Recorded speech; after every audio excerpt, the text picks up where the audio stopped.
Tartaric acid, halal or haram, the source matters. In the heart of a vineyard, as grapes ripen under the golden sun, a quiet transformation begins, one that reaches far beyond wine bottles and fruit baskets. Hidden within those very grapes is a powerful compound, one you've probably encountered without even realizing.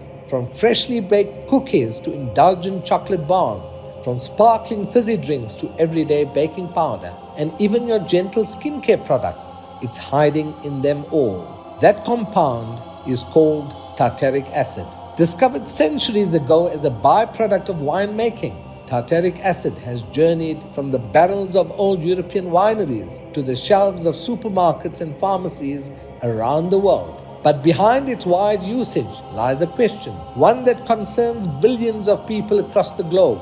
When tartaric acid is derived from wine, can it be considered halal? Wine is categorically haram, prohibited in Islam.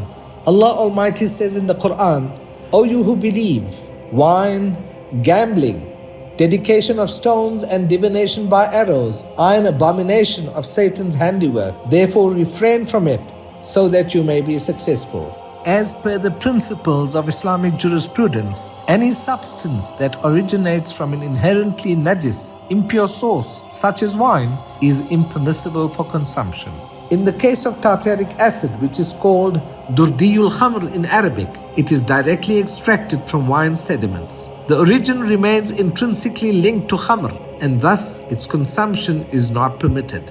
There are several ahadith that clearly highlight the status of wine sediment, which directly relates to the issue of tartaric acid. Ibn Abi Shayba narrates from Jabir ibn Zayd, may Allah be pleased with them, who was asked about the sediment of wine, whether it is permissible to rub it on the body in a bathhouse or to use it for treatment in wounds or other purposes. He replied, it is impure and Allah has commanded us to avoid it. This narration clearly indicates that even external use of wine and its byproducts were disapproved by the earlier generations, let alone its ingestion. In the Encyclopedia of Fiqh, published in Kuwait, it is stated that the majority of Islamic jurists, fuqaha, have ruled that the drinking of durdi, the sediment of wine, is prohibited, haram. Allama Shami writes in his Raddul Mukhtar, from this it is understood that what is distilled from the dregs of wine, which was known as araqi in the Roman Empire at the time, is impure and prohibited, just like all other types of wine. As far as the transformation or change in nature of tartaric acid is concerned, there is a difference between completely transforming the nature of something and merely separating its elements. Now the question is, from a technical standpoint, would tartaric acid or cream of tartar be classified as an entirely new substance, or is it considered a purified form of wine residue? The answer is, from a technical and chemical perspective, tartaric acid or cream of tartar is considered a purified form of a naturally occurring compound rather than a new substance. It is not synthesized via chemical reaction, but rather isolated from natural wine byproducts through physical separation.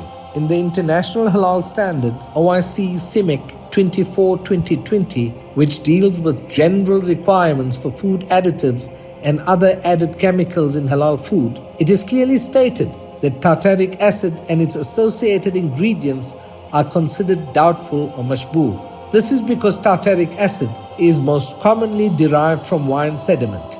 Furthermore, in the Halal Standard OIC CIMIC 1/2019, which deals with general requirements for halal food, it is emphasized that food additives which are derived from non-halal ingredients are not permitted. It is thus absolutely clear from these clauses of the International Halal Standards that tartaric acid derived from the sediment of wine is not halal. However, not all tartaric acid is haram. When it is synthetically produced or sourced directly from fruits like tamarind or grapes, without undergoing fermentation into wine, it is considered halal.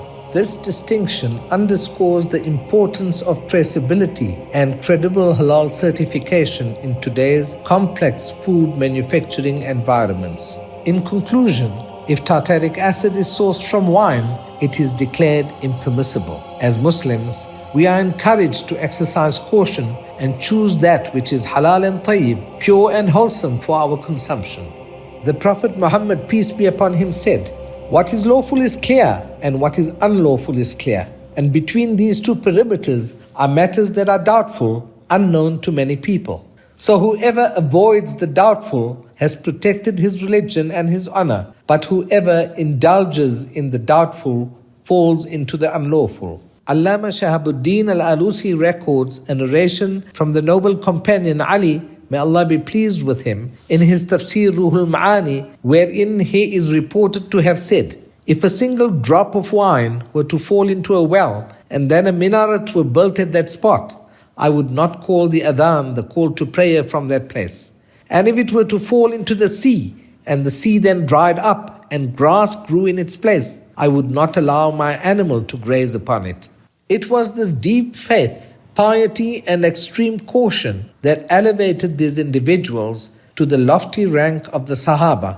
May Allah be pleased with them all and grant us the ability and courage to follow their path.